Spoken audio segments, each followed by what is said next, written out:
চায়নাকে পাশে নিয়ে মোহাম্মদ ইউনূস 7টা রাজ্য, ভারতবর্ষের 7টা রাজ্য, সেটাকে কাট অফ করে দেওয়ার একটা ইঙ্গিত দিচ্ছেন। উত্তর পূর্ব ভারত বিচ্ছিন্ন হয়ে পড়বে যদি এই চিকেন স্নেক, যার এক পাশে চায়না আরেক পাশে বাংলাদেশ, এটা যদি কাট অফ হয়ে যায়। আসাম আমার, পশ্চিমবঙ্গ আমার, ত্রিপুরাও আমার, এগুলো ভারতের কবল থেকে মুক্ত করতে না পারলে বাংলাদেশের স্বাধীনতা ও মানচিত্র কখনোই পূর্ণতা পাবে না। এই কথাগুলো বলেছিলেন বিশ্ব ইতিহাসের একজন অবিসাংবাদিত মহানায়ক, মজলুম জননেতা মাওলানা আব্দুল হামিদ খান ভাসানী। আধিপত্যবাদ বিরোধী সংগ্রামের প্রবাদ পুরুষ মাওলানা ভাসানীর স্বপ্নে সেই অবিভক্ত বাংলা গঠনের ভয়ে কাঁপছে ভারতীয় পশ্চিমবাংলার মিডিয়া।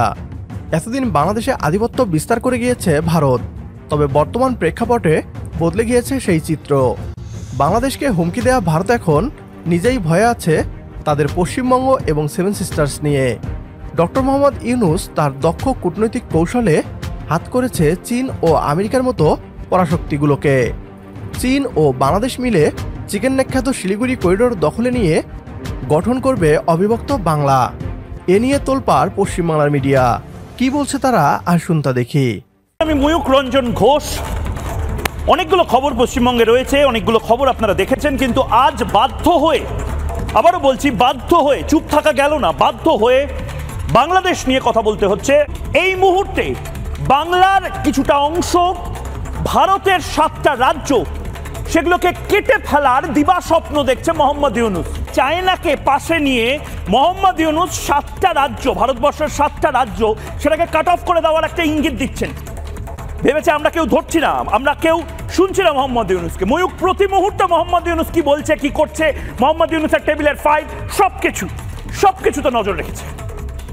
পশ্চিমবঙ্গ নিয়ে ব্যস্ত ছিলাম বলে মোহাম্মদ ইউনূস ভেবেছে বাংলাদেশকে ভুলে গেছি। ওটা আমারই কাজ। মোহাম্মদ ইউনূস ভারত এবং বাংলাদেশের যে ম্যাপ, তার মধ্যে থেকে বাংলাদেশের এই ম্যাপ, এবং এই বাংলাদেশের ম্যাপে খুব কাছ থেকে আমি দেখানোর জন্য বলবো, সাধারণভাবে মোহাম্মদ ইউনূস খুব একটা ভুল কথা বলেননি।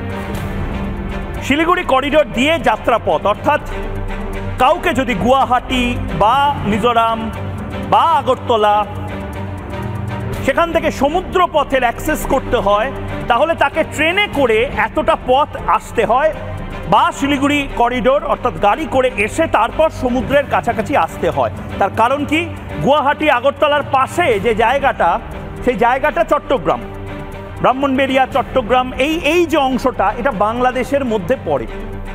বাংলাদেশ সত্যি একটা অংশ রয়েছে, আমাদের গোটা বঙ্গোপসাগরটা থাকলেও চট্টগ্রামটা আমাদের নেই। চট্টগ্রামটা খুব গুরুত্বপূর্ণ, প্রচণ্ডভাবে স্ট্র্যাটেজিক একটা পয়েন্ট, কিন্তু চট্টগ্রামটা একা এতগুলো রাজ্যের, আমি এর পরের ম্যাপে দেখাবো, এতগুলো রাজ্যের মাথার উপরে বসে থাকতে পারে না, এবং সে কারণেই আমি এরপরে আপনাদের দেখাবো যে কেন মোহাম্মদ ইউনূস বারবার টার্গেট করছে চিকেন স্নেককে।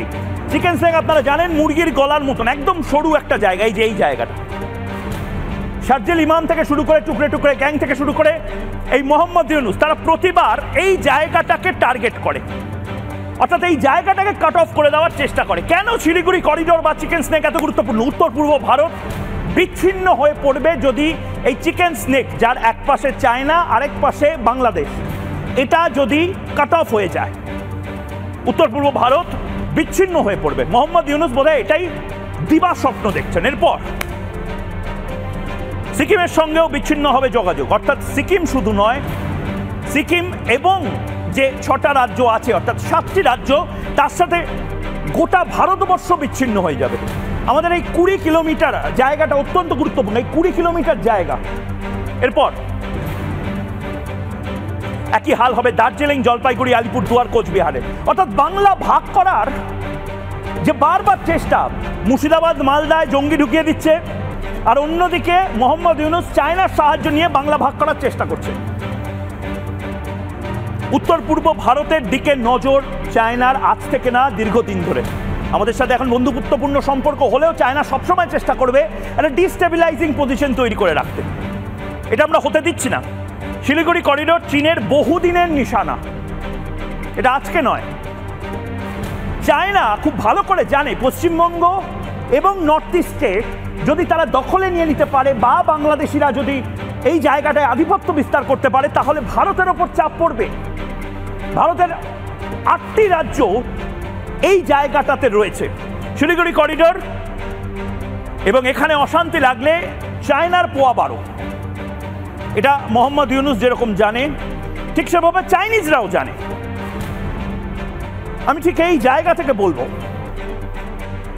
যারা বলেন না যে আমি কেন এত ঘৃণা করি এই টুকরে টুকরে গ্যাংকে, কেন ময়ূর ঘৃণা করে যারা ভারত তেরে টুকরে হোঙ্গে ইনশাল্লাহ ইনশাল্লাহ বলে, তার কারণ ভারতকে টুকরো করার যে চেষ্টা সেটা একমাত্র মোহাম্মদ ইউনুস করছে না, ঘরে এবং বাইরে আমাদের শত্রু, ঘরে এবং বাইরে চিকেন স্নেককে কেটে ফেলার চেষ্টা চালানো হয়েছে, আজ থেকে নয় দীর্ঘদিন ধরে।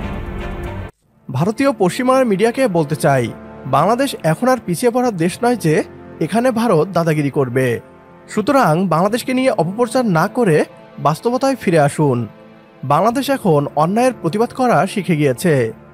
আমাদের স্বাধীনতা ও সার্বভৌমত্বে আঘাত আসলে আমরাও ছেড়ে কথা বলবো না। এমনিতেই ভারত এই উপমহাদেশে একা হয়ে গিয়েছে। বাংলাদেশকে হারাতে না চাইলে ভারতের উচিত সমমর্যাদার ভিত্তিতে বন্ধুত্বের আহ্বান নিয়ে ডক্টর মোহাম্মদ ইউনুসের সাথে আলোচনায় বসা।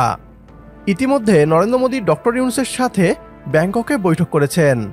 ডক্টর ইউনুসের যৌক্তিক দাবিগুলো ভারত যত তাড়াতাড়ি মানবে সেটা তাদের জন্যই ভালো হবে। আজকের ভিডিও এ পর্যন্তই। ভিডিও সম্পর্কে আপনার গুরুত্বপূর্ণ মতামত কমেন্ট বক্সে জানিয়ে দিন আমাদের। সেই সাথে ভিডিও শেয়ার করে দেখার সুযোগ করে দিন আপনার বন্ধুদের। পরবর্তী ভিডিও দেখার আমন্ত্রণ জানিয়ে বিদায় নিচ্ছি আজ। আল্লাহ হাফেজ।